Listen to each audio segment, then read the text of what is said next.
Orang yang lemah lembut digambarkan Tuhan seperti hewan yang telah dijinakkan. Gimana hewan yang telah dijinakkan?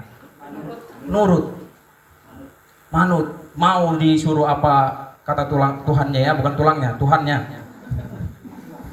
Nanti tulangnya beda lagi nih kan.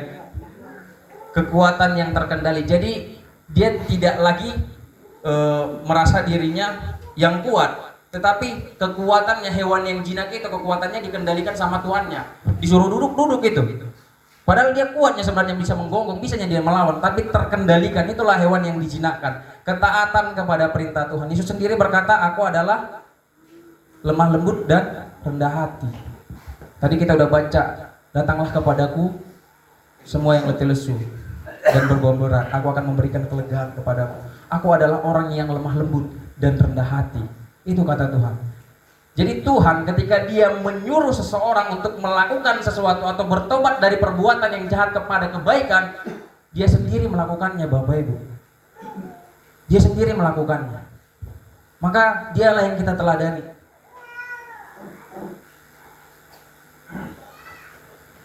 Bapak Ibu, murah hati bukan sekedar memberi, tetapi kemampuan untuk menempatkan diri dalam diri orang lain, melihat dengan mata orang lain, memikirkan dengan pikiran orang lain, dan merasakan dengan perasaan orang lain.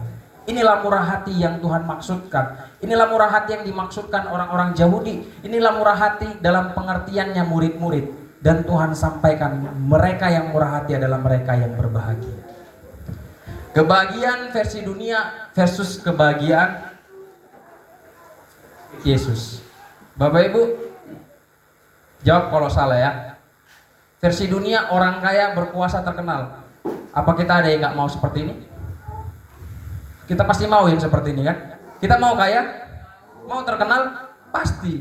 Selalu menang, tidak pernah menderita. Ini yang dunia mau, ini yang kita mau. Dipuji semua orang, bergantung pada diri sendiri, orang lain mengandalkannya terus menerus. Ini yang dunia mau. Tetapi versi Yesus, miskinlah di hadapan Allah. Miskin yang saya maksud tadi, miskin yang dimaksudkan Yesus tadi, seperti yang saya jelaskan. Kemudian berduka cita dan lemah lembut. Dia niaya karena kebenaran. Tapi satu hal yang paling Tuhan mau sebenarnya Bapak Ibu, melalui firman ini, ketika kita disuruh berbahagia, kita bergantung samanya. Itu yang paling Tuhan mau sebenarnya. Kita sepenuhnya hidup kita ini bergantung sama Allah. Apa-apa kita andalkan Tuhan, apa-apa kita berdoa, bukan karena kuatku, bukan karena kemampuanku, maka kita akan berbahagia. Itu jelas janji Tuhan Bapak Ibu. Kebahagiaan yang mana yang sedang kita kejar saat ini dalam dunia ini? Mari kita jawab dalam hati kita masing-masing.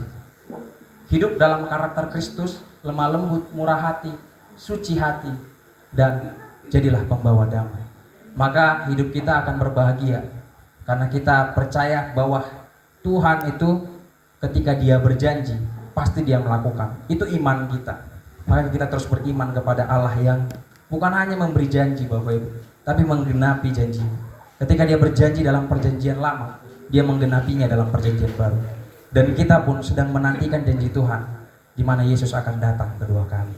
Nah Bapak Ibu, biarlah firman Tuhan hari ini membuat kita menyadari arti kebahagiaan yang sesungguhnya. Arti kebahagiaan versi Yesus itu haruslah kita simpan dalam hati kita. Karena itulah kebahagiaan yang sesungguhnya. Ketika kita bahagia secara rohani, maka hal-hal duniawi ini bukan jadi prioritas kita lagi. Biarlah firman Tuhan hari ini menguatkan kita. Mari kita bersatu dalam doa.